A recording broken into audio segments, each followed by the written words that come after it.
The wave of revolution sweeping the Arab world started in a forgotten town in the flatlands of Tunisia. It was an unlikely place for history to be made, but so was Tunisia itself. The smallest country in North Africa, strategically irrelevant, with no oil and not much of an army. It has been an oasis of tranquility in this tumultuous part of the world, famous for its beaches, its couscous, and its wonderful weather. But there was a dark side to paradise. For 23 years, Tunisia was ruled by a corrupt and ruthless dictator named Zine Ben Ali, who filled his prisons with anyone who spoke out against him. As we first told you earlier this year, Ben Ali is gone now. In January, he left the country quickly. In one of the most astonishing episodes of our time, he was overthrown by a popular uprising sparked by the desperate act of one simple man. If the Middle East is being transformed before our eyes today, it all began when a poor fruit vendor decided he just wasn't going to take it anymore. The story will continue in a moment.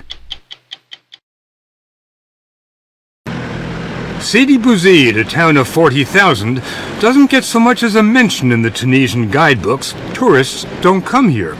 On Friday morning, December 17th, 26-year-old Mohamed Bouazizi was selling fruit from a cart, as he did every day to support his family. He didn't have a license, but very few of these vendors did. A municipal official, a woman, came by and confiscated his scale right here. It was worth $100, and Mohamed Bouazizi knew he'd have to pay a bribe to get it back. This had happened to him many times before, but this time he got mad. He complained, and the woman slapped him. One slap in the face, and that's how the revolution began. He ran, screaming, to the government office in the center of town. He wanted his scale back. That's all, but they wouldn't let him in. He went to a gas station, filled up a canister, and went back to the government building. His friend Jamil, another fruit vendor, went with him. Jamil says Bouazizi stood in the middle of traffic, poured gas over himself, and cried out, "How do you expect me to make a living?" Then he lit a match. He barely survived. Bouazizi's mother says her son wasn't political in any way. He just wanted to continue making his $10 a day and send his sisters away to college. But that slap was one indignity too many. It was illegal to demonstrate in Tunisia, but hundreds came from all over town to protest. Nothing like that had ever happened before in Sidi Bouzid. The symbol, by just burning himself, using his body as a way to express that anger and need for dignity, touched a lot of Tunisians. Ziad Mahersi is a doctor and radio show host who was active in the uprising. He worked with us on our story. Do you think this revolution would have happened now if it hadn't been for Bouazizi? I don't think so. The anger spread to other towns in the interior of the country, where unemployment among university graduates was approaching 50%. The dictator Ben Ali did the only thing he knew how to do. He turned to his police.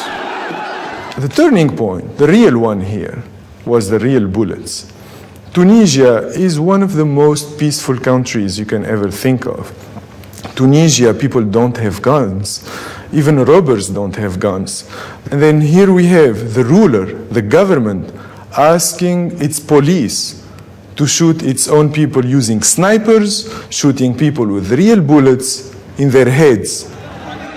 Hundreds of protesters were killed, but you wouldn't have heard anything about it on the state-run media. 20% of Tunisians, however, are on Facebook, and Facebook had pictures. How did Facebook actually work in spreading the unrest? Facebook was the only video sharing platform that was available to Tunisians. And seeing videos of people shot with the real bullets in their heads on Facebook was shocking to many Tunisians. Tunisia had been a battleground before, but that was a long time ago. Look who's been here. Hannibal, Carthaginians, Romans, warriors all, and all leaving their mark. At the Kasserine Pass, the U.S. Army fought its first major battle with the Germans in the Second World War and left nearly 3,000 soldiers behind in a cemetery few Americans even know about. Until last winter, Ben Ali's Tunisia was calm. That's because the police state he created worked, as political activist Sihem Ben Sadrine discovered when she spoke out against Ben Ali and was arrested. They put me face to the ground, and it's a very big man. And he started jumping on my neck, on my head, on my everywhere. And he was jumping on me, and I was down. Did he want you to say something? No. It's just a punishment. You do not have the right to say no to Ben Ali. After her release, the police took to dumping sewage at her front door and sabotaging her car.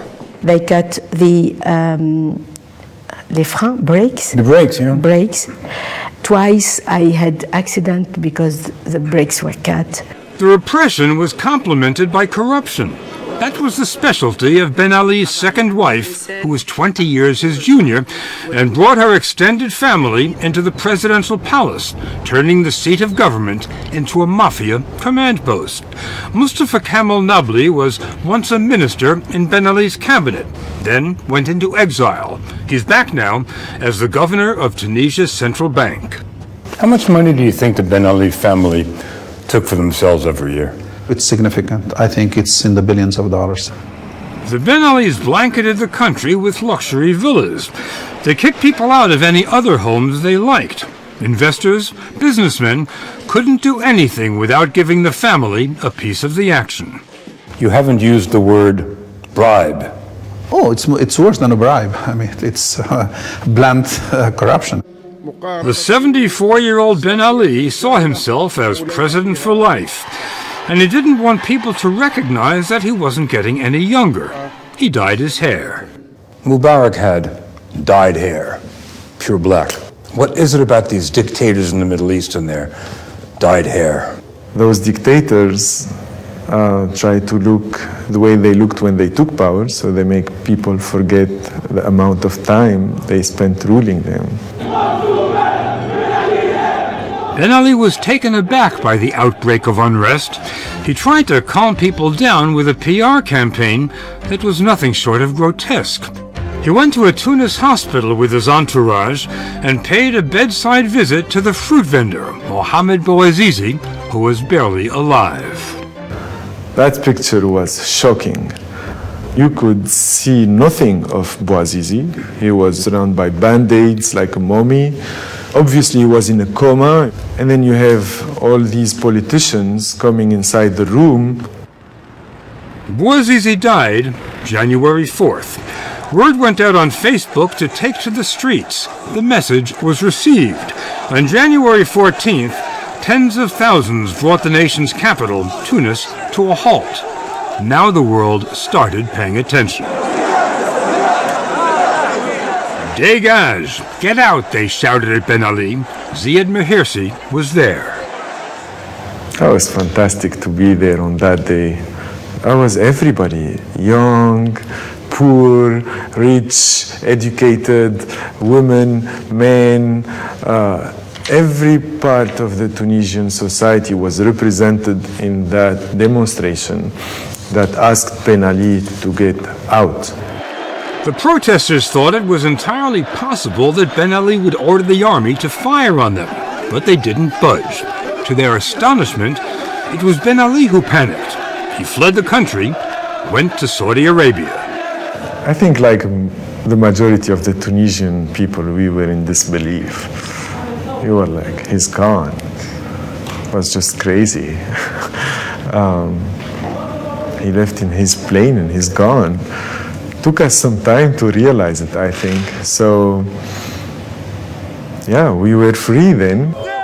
It was the first time an Arab dictator had been toppled by his own people. It didn't take long before the homes belonging to his extended family were torched and looted. Today, they're tourist attractions. But not for foreigners. for themselves, a testament to what they've accomplished. There used to be pictures of Ben Ali everywhere. They're gone now. Well, almost. There's graffiti all over Tunis thanking Facebook for the revolution. But more than anything else, it was the revolt of the young. And it's your generation that went and threw out this dictator. Definitely. Correct me if I'm wrong, but I'm getting the impression that you're enjoying this. So much. So much. Today, Tunisia's small army is keeping the peace. Elections are due to be held in the fall. Meanwhile, there's something called an interim government, and the new Secretary of State for Youth and Sport is 33-year-old Slim Amamu.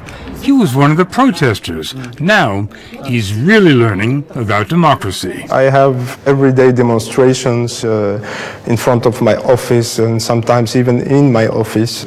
You were one of the protesters, Yeah. and now the protesters are protesting against you. Yeah, that's right. Bourguiba Avenue, Tunis's Champs-Élysées, once the place to see and be seen, has become the place to speak and be heard. Everybody wants something. The unemployed want jobs. Students want everyone from the old government sent packing. The tourist industry wants to see people back on those beaches, and the West wants Tunisians to behave themselves. You know that a lot of big countries in the world are worried that it's going to get chaotic here. What do you say? Oh, no, definitely not. This country now is just on the verge of becoming a developed one, of joining the northern part of the frontier, the Mediterranean frontier, and I can tell you, we're going to become like Portugal in a couple of years. Think your wine will be as good as Portuguese wine? We've been making wine for 3,000 years, so our wine is already better, I would say. And Tunisians say they're proud to have been the pioneers of revolution in the region. This is how they reacted when they heard Mubarak was gone. Every other autocratic leader in the Middle East is quivering, and it's all because of a fruit vendor in a small town in central Tunisia. It's like the little push you put on like a card game on it, and then the whole castle just falls apart. That little energy was from Bouazizi. Last February, more than 1,000 people from the capital made a pilgrimage to Sidi Bouzid, the fruit vendor's home. The Caravan of Thanks, they called it. They wanted to pay tribute to the man and the unlikely town where it all began. People said they were experiencing the deepest joy of their lives. There's nothing like a revolution. But the mother of the revolution didn't come to the parade. She stayed at home, grieving for her son. Her only mementos, 2 posters on a white wall. Way out in Tunisia's hard-scrabble countryside, there's a cemetery. The Tunisian flag and a gray cement block mark Mohamed Bouazizi's resting place. It's precarious to make predictions in this part of the world, but here's one. Before long, there will be monuments honoring him all over the country.